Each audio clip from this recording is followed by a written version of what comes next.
Hello વિદ્યાર્થી મિત્રો, અરવિંદ પોજાણી તમારું માનવ ક્લાસીસમાં ફરી હાર્દિક સ્વાગત કરું છું. ચાલો વિદ્યાર્થી મિત્રો, આજે આપણે તમારા ધોરણ 8 માટે સામાજિક વિજ્ઞાનનો પહેલા ચેપ્ટરનું આપણે સોલ્યુશન લાવી રહ્યા છીએ. તો ફટાફટ આપણી ચેનલને લાઈક કરો, શેર કરો અને સબસ્ક્રાઇબ કરવાનું ભૂલતા નહીં. તમારા ભાઈબંધ મિત્રોને પણ લિંક શેર કરી દો કે જેથી પણ એને પણ શોધે પોથીમાં પૂરવાનું બાકી હોય તો આપણી ચેનલ ઉપરથી ફટાફટ આપણા બધા વિડીયોમાંથી જોઈને પૂરી શકે. બરોબર, ચાલો વિદ્યાર્થીઓ, આપણે પાઠ ચાલુ કરશું. હજુ પહેલા તમારો પહેલો પાઠ છે ભારતમાં યુરોપિયનો અને અંગ્રેજી શાસનની સ્થાપના. તો એમાં વિકલ્પ આપણે જોઈશું પહેલા કે 15મી સદીમાં યુરોપમાં આવેલા સામાજિક અને ધાર્મિક પરિવર્તનો કયા નામે થાય છે?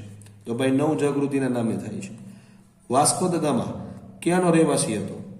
તો ભાઈ પોર્ટુગલનો રહેવાસી હતો. બરોબર, અને પોર્ટુગીઝોએ ભારતમાં શરૂઆતમાં કયા કયા કિલ્લાઓ બાંધ્યા હતા? કોચી અને કન્નૂર. બરોબર, ચાલો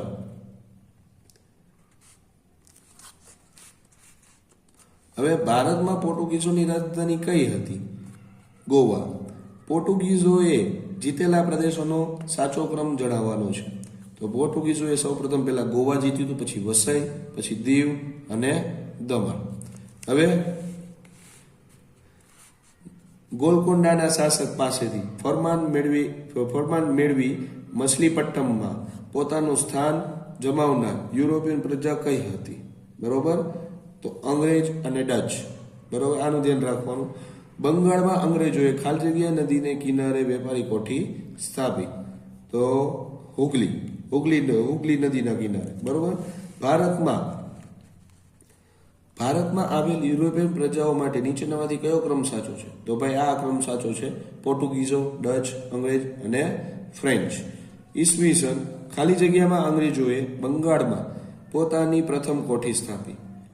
તો 1651માં પ્રથમ કોઠી સ્થાપી હતી. ચાલો નેક્સ્ટ વિકલ્પ, બંગાળના યુદ્ધથી અંગ્રેજોને બક્સરના યુદ્ધથી અંગ્રેજોને ભારતના કયા પ્રદેશોના દીવાની અધિકારો પ્રાપ્ત થયા? તો ભાઈ બંગાળ, બિહાર અને ઓડિશાના. ઈસવીસન 1762માં પ્રથમ અંગ્રેજ મરાઠા યુદ્ધ બાદ ઈસવીસન 1782માં પ્રથમ અંગ્રેજ મરાઠા યુદ્ધ બાદ અંગ્રેજો અને મરાઠાઓ વચ્ચે ખાલજગીની સંધિ થઈ. તો ભાઈ સાલભાઈની સંધિ થઈ. હવે 12મો વિકલ્પ, તૃતીય અંગ્રેજ મરાઠા યુદ્ધ માટે નીચેનામાંથી શું સાચું છે?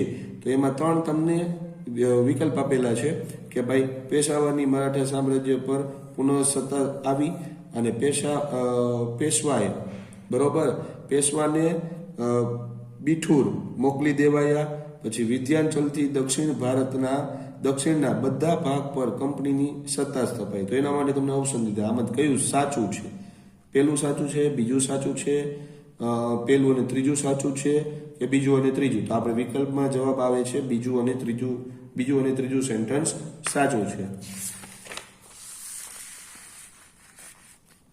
ચાલો 13મો વિકલ્પ કે દ્વિતીય અંગ્રેજ મરાઠા યુદ્ધ સમયે અંગ્રેજ ગવર્નર જનરલ ખાલી જગ્યા હતો. તો ભાઈ વેલેસ્લીએ બ્રિટનથી ભારત આવતા અધિકારીઓ માટે સ્થપાયેલ સંસ્થા આજે ખાલી જગ્યા તરીકે ઓળખાય છે. તો ફોર્ટ વિલિયમ કોલેજ. બરોબર, ફોર્ટ વિલિયમ કોલેજની સ્થાપના કયા સ્થળે થઈ? તો ભાઈ કલકત્તા અથવા કોલકાતા. ભારતમાં ન્યાયતંત્રની શરૂઆત કરનાર અંગ્રેજ અધિકારી કોણ હતો? Warren Hastings. બરોબર, અને ભારતમાં આધુનિક કાયદાની શરૂઆત ખાલી જગ્યામાં થઈ ઈસવીસન 1833માં. ચાલો હવે ખાલી જગ્યા જોઈશું. ખાલી જગ્યા હડપીય સભ્યતાના સમયથી ભારતનો ખાલી જગ્યા સંબંધ વિશ્વ સાથે રહ્યો છે. તો વાણિજ્યિક અને સાંસ્કૃતિક. ઈસવીસન 1453માં ખાલી જગ્યાએ કોન્સ્ટેન્ટિનોપલ જીતી લીધું તુર્કોએ. વાસ્કો દ ગામા ઈસવીસન 1498માં ભારતમાં ખાલી જગ્યા ખાતે પહોંચ્યો. તો ભાઈ કાલિકટ બંદરે. બરોબર, સાગરના સ્વામી, જે એની સામે એક જોડી બનાવવાની છે પોર્ટુગીઝોએ ખાલી જગ્યામાં ખૂબ મોટા સંખ્યામાં હિન્દુઓનું ધર્મ પરિવર્તન કરાવી તેમને ખ્રિસ્તી બનાવ્યું. તો ભાઈ ગોવા. હોલેન્ડની પ્રજા જે છે ખાલી જગ્યા તરીકે ઓળખાતી ડચ અથવા વલંદા. હોલેન્ડ તો ડચ, ડેનમાર્ક તો ડેનિશ. બરોબર. અંગ્રેજોએ ખાલી જગ્યા પાસેથી ફરમાન લઈ સુરત ખાતે પોતાનું પ્રથમ કોઠી સ્થાપી. જહાંગીર. અંગ્રેજોએ પટણા કાસિમ બજારની વેપારી કોઠીને ખાલી જગ્યાના નિયંત્રણમાં મૂકી. તો ફોર્ટ સેન્ટ જ્યોર્જ, બરોબર, ખાસ ધ્યાન આપજો, ફોર્ટ સેન્ટ જ્યોર્જ નામે એને બોલવામાં આવશે. ઈસવીસન 1673માં ફ્રેન્ચોએ ખાલી જગ્યાની સ્થાપના કરી. પુડુચેરી, તમારામાં કદાચ પાઠ્યપુસ્તકમાં અમુક ટીચરો પોંડિચેરી પણ લખાવે, તો ધ્યાન રાખવાનું, તમારી રીતના લખી કાઢવાનું. ફ્રેન્ચોએ ખાલી જગ્યા પર અંકુશ સ્થાપી દક્ષિણમાં મોટા પાયે વેપારી પ્રવૃત્તિઓ શરૂ કરી. તો કારીકર. ઈસવીસન 1757માં અંગ્રેજોએ નવાબ સિરાજુદ્દૌલાને ક્રોધિત કરવા ખાલી જગ્યા પર આક્રમણ કર્યું. ફ્રેન્ચ વસાહત. દક્ષિણ ભારતમાં ખાલી જગ્યા સામ્રાજ્યના અંત પછી મૈસૂર સૌથી શક્તિશાળી રાજ્ય બન્યું. વિજયનગર. સિરાજુદ્દૌલા બંગાળ, તો હૈદર અલી મૈસૂર. અંગ્રેજો અને મૈસૂર રાજ્ય વચ્ચે ખાલી જગ્યા મૈસૂર વિગ્રહ થયા હતા. 4 મૈસૂર વિગ્રહ. પાણીપતના ત્રીજા યુદ્ધમાં ખાલી જગ્યાની હાર થઈ, તો ભાઈ મરાઠાની. ચાલો, ખાલી જગ્યા ધારા દ્વારા ભારતમાં અંગ્રેજોએ ગવર્નર જનરલની નિમણૂક કરી હતી. નિયમો. બ્રિટિશ પોલીસ તંત્રમાં માત્ર ખાલી જગ્યા જ ઉચ્ચ હોદ્દા પર રહી શકતા અંગ્રેજોએ ખાલી જગ્યા અને ખાલી જગ્યા એમ 2 પ્રકારની કોર્ટની સ્થાપના કરી હતી, દીવાની અને ફોજદારી. ભારતના અંગ્રેજ ન્યાયતંત્રમાં ન્યાયાધીશોને ખાલી જગ્યા અને ખાલી જગ્યા તરીકે ઓળખવામાં આવતા. મુનસફ અને અમીન, આ 2 નામ યાદ રાખવાના. ચાલો હવે ખરા ખોટા લઈશું. હવે જો ખરા ખોટા. પેલું ખરું ખોટું. પ્રાચીન ભારતની આર્થિક સમૃદ્ધિના કારણે ભારત વિશ્વના આકર્ષણનું કેન્દ્ર બન્યું. તો ભાઈ સાચું. પોર્ટુગીઝો અને અહેમદનગરના સુલતાન સામે હારી ગયા હતા. તો ખોટું. પોર્ટુગીઝો સમુદ્રમાં ચાચિયાગીરી કરી લૂંટ પણ કરતા. તો સાચું. અંગ્રેજોએ પ્રથમ કોઠી બંગાળમાં સ્થાપી હતી. ખોટું. અંગ્રેજોએ બાલાસોરમાં પણ તેમની વેપારી કંપની શરૂ કરી. તો સાચું. કોલકાતા એટલે ફોર્ટ જ્યોર્જ નામની વસાહત. તો ખોટું. ફ્રેન્ચ ઈસ્ટ ઇન્ડિયા કંપનીનું મુખ્ય મથક મછલીપટ્ટમ હતું. તો સાચું. કર્ણાટક વિગ્રહની હાર બાદ ફ્રેન્ચોએ પોંડિચેરીમાં કિલ્લેબંધી કરવાની છૂટ કરી. તો ખોટું. નવાબ સિરાજ ઉદ્દૌલાએ હરાવવા અંગ્રેજોએ કૂટનીતિનો આશરો કર્યો. તો સાચું. અંગ્રેજો હૈદર અલીની ઝડપી વધતી જતી સત્તા અને શક્તિ અંગે ચિંતિત બન્યા હતા. સાચું. ટીપુ સુલતાન હૈદર અલીનો ભત્રીજો હતો. ખોટું. હૈદર અલીએ 3 મૈસૂર વિગ્રહનું નેતૃત્વ કર્યું. ખોટું. પછી ચતુર્થ મૈસૂર વિગ્રહમાં ટીપુ વીરગતિ પામ્યું. તો સાચું. તૃતીય અંગ્રેજ મરાઠા યુદ્ધમાં અંગ્રેજોની હાર થઈ. ખોટું. ભારતમાં ગવર્નર જનરલને મદદ કરવા 5 સભ્યોની પરિષદ હતી. ખોટું. કોર્નવેલિસે ભારતમાં મહેસૂલ તંત્ર અને ન્યાયતંત્રને ભેગા કરીએ. ખોટું. પછી બ્રિટિશ વહીવટી તંત્રમાં દરેક ગામડામાં ફોજદારની નિમણૂક થઈ. ખોટું. અંગ્રેજ સરકારે ભારતીય ન્યાયતંત્રમાં હિન્દુ અને મુસ્લિમ કાયદાઓને બદલે અંગ્રેજી કાયદા શરૂ કર્યા. સાચું. બરોબર. ચાલો હવે મને ઓળખો. આ જે તમારા પેપરની અંદર બહુ પૂછાય છે, બરોબર, તો આમાં ધ્યાન રાખવાનું. જ્યારે ટીચર તમને મોઢે લખાય તો સાચું લખવાનું. 15મી સદીમાં ભારત અને યુરોપ વચ્ચેના વેપારના જમીન માર્ગમાં આવતું મથક કયું? Constantinople. Vasco da gamma Bharat પહોંચ્યો ત્યારે કાલિકટ મારું રાજ હતું. તો રાજા સામુદ્રિક, જેને જામોરીન બોલવામાં આવે છે. મને ભારતમાં પોર્ટુગીઝ રાજ્યની સ્થાપના કરવા મોકલ્યો, પરંતુ સફળ ન થયો. તો ફ્રાન્સિસ્કા ડી અલ્મેડા, બરોબર, અલ્મેડા બોલશે, ફ્રાન્સિસ્કા ડી અલ્મેડા. મારા પ્રયત્નથી અંગ્રેજોએ પ્રથમ કોઠી સુરતમાં સ્થાપવાની પરવાનગી મળી. Thomas Roe. મેં અંગ્રેજોને બંગાળ, બિહાર અને ઓડિશામાં મુક્ત વેપાર કરવાની મંજૂરી આપી. તો બક્સરનું યુદ્ધ. મારી આગેવાની હેઠળ અંગ્રેજ સેના મદ્રાસથી કોલકાતા ગઈ. ક્લાઇવ. આ રાજ્યની સેના યુરોપિયન પદ્ધતિ અનુરૂપ હતી. મૈસૂર. હૈદર અલીનું મૃત્યુ થતાં મેં દ્વિતીય મૈસૂર વિગ્રહમાં મૈસૂરનું નેતૃત્વ કર્યું. ટીપુ સુલતાન. મેં ભારતમાં સંધિ સેવા શરૂ કરી. કોર્નવોલિસ.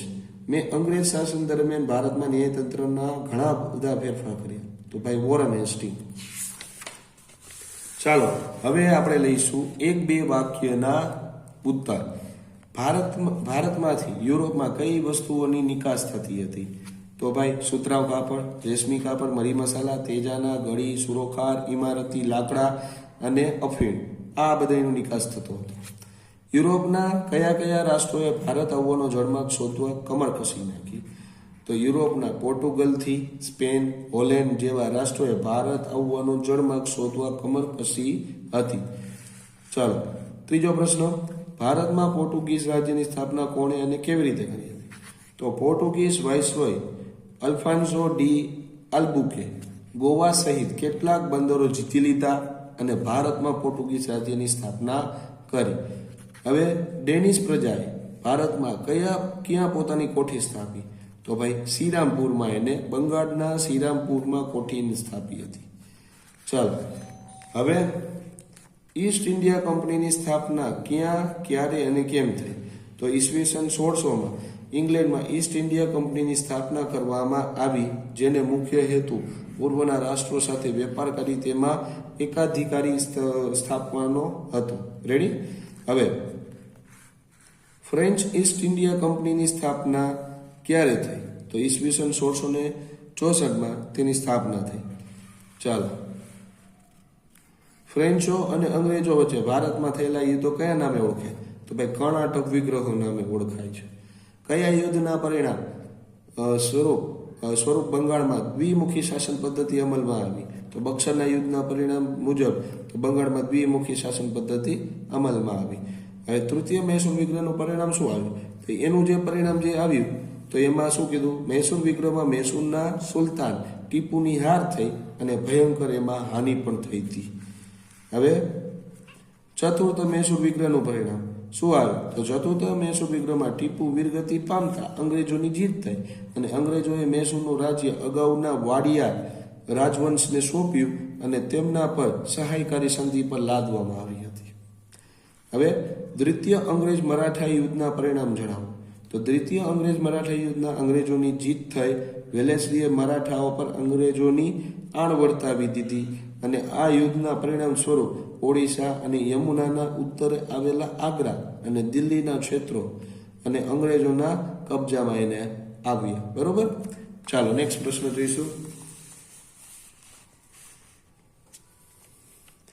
અંગ્રેજ શાસનમાં ભારતના વહીવટી તંત્રનો સર્વોચ્ચ વડો કોણ હતો?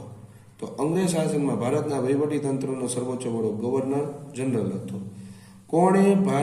કોણે ભારતીયોને ન્યાયતંત્રમાં ઉચ્ચ હોદ્દાઓ પર મૂકવાની શરૂઆત કરી? તો વિલિયમ બેન્ટિકે ભારતીયોને ન્યાયતંત્રમાં ઉચ્ચ હોદ્દાઓ પર મૂકવાની શરૂઆત કરી. ભારતમાં કઈ કઈ જગ્યાએ અંગ્રેજોએ હાઈકોર્ટની સ્થાપના કરી? તો અંગ્રેજોએ ભારતમાં કલકત્તા, મદ્રાસ એટલે કે ચેન્નાઈ, મુંબઈમાં હાઈકોર્ટની સ્થાપના કરી. તો ચાલો વિદ્યાર્થીઓ, આ થયા તમારા 1-2 વાગ્યાના પ્રશ્નો. હવે જોઈશું આપણે ટૂંકમાં ઉત્તર. તો ટૂંકમાં ઉત્તર તમારે બધાને, હવે હું તમને આમાંથી મોસ્ટ ટાઈમ પ્રશ્નો કહીશ, એ તમારે કમ્પલસરી પાકા કરવાના છે. તો જો મરી મસાલા વાળો પ્રશ્ન તમને બધાને આવડશે, આ બહુ સહેલામ સહેલું છે, આવડી પણ જશે. બરોબર? અને આ પ્રશ્ન તમને પેપરની અંદર 3 માર્કમાં પૂછાઈ શકે એવો છે, એ પણ આવડી જાય એવો છે. પછી બાકીના જે 2 માર્કના જે બધા પ્રશ્ન જે છે એ આ રહ્યા. કારણ આપો, પોર્ટુગીઝો સાગરના સ્વામી હતા, સાલભાઈની સંધિ, બરોબર, અને આ કારણ આપો. ચલો હવે આ બાકીના પ્રશ્નો, આ બધા પ્રશ્નો જે છે 2-2 માર્કના છે, જેમાં તમને આ બધા પાકા કરવાના રહેશે. 2 માર્કમાં કાંઈ છોડવાનું તમારે થતું નથી. ચાલો હવે એક આ છે કોર્નવોલિસ વાળો પ્રશ્ન. કોર્નવોલિસ વાળો જે પ્રશ્ન જે છે એ તમારે બધાને પાકો કરવાનો રહેશે. ચાલો હવે આગળ વધશું. હવે અહીંથી થાય છે મુદ્દાસર પ્રશ્ન. મુદ્દાસર પ્રશ્નોમાં પહેલા તમે પ્લાસીનું યુદ્ધ મોસ્ટ એમપી છે, પાકું ફરજિયાત બધાએ કરવાનું છે. જેટલા મુદ્દા તમને યાદ રહીએ, બરોબર, 10 જેટલા મુદ્દા તમારે ફરજિયાત લખવાના રહેશે. રેડી? આ 10 જેટલા મુદ્દા તમે આ બધા પાકા કરવાના તમારે. 2 આલી સાઈડ છે, 2 આલી સાઈડ છે, બરોબર. હવે બક્સરનું યુદ્ધ, તો આ બક્સરનું યુદ્ધ મોસ્ટ એમપી છે. આને પણ કડોકડ વાંચો, આને પણ કડોકડ વાંચો, પાકો કરો. એક જાતની કહાની સ્વરૂપે વાંચો તો પણ તમને આવડી જશે. હવે મેસૂર વિગ્રહ, તો મેસૂર વિગ્રહ એ પૂછાય એવો પ્રશ્ન છે. આને પણ પાકો કરો, યાદ રાખો. ચાલો પછી અંગ્રેજ મરાઠા યુદ્ધ, કે અંગ્રેજ અને મરાઠા યુદ્ધ વચ્ચે શું થયું હતું, આ પણ તમારે લોકોને પાકું કરવાનું છે. હવે બ્રિટન પોલીસ, આ પણ પ્રશ્ન પૂછાય એવો છે, પાકો કરવાનો. પણ આ બે માંથી તમને કોઈ પણ એક જ પૂછશે, એનું પણ ધ્યાન રાખવાનું કે બ્રિટિશ શાસનથી ભારતમાં અવિશ્વાસનું વાતાવરણ ઊભું થયું, કારણ આપો. તો આ બે માંથી એક વસ્તુ ધ્યાન રાખવાની. ચાલો હવે છેલ્લે છે તમારા જોડકા. બરોબર, આ જોડકાના જવાબ જોઈ લ્યો, ધ્યાન રાખો. બરોબર, તો ચાલો વિદ્યાર્થીઓ, અહીંયા આપણે ચેપ્ટરને ખતમ કરશું. તો આપણા નેક્સ્ટ વિડીયો માટે આપણે ફટાફટ આપણી ચેનલને સબસ્ક્રાઇબ કરી લ્યો, જેથી તમને આપણા બધા લેટેસ્ટ વિડીયો મળી રહે. તો વિડીયોને એન્ડ કરશો. જય હિન્દ, જય ભારત.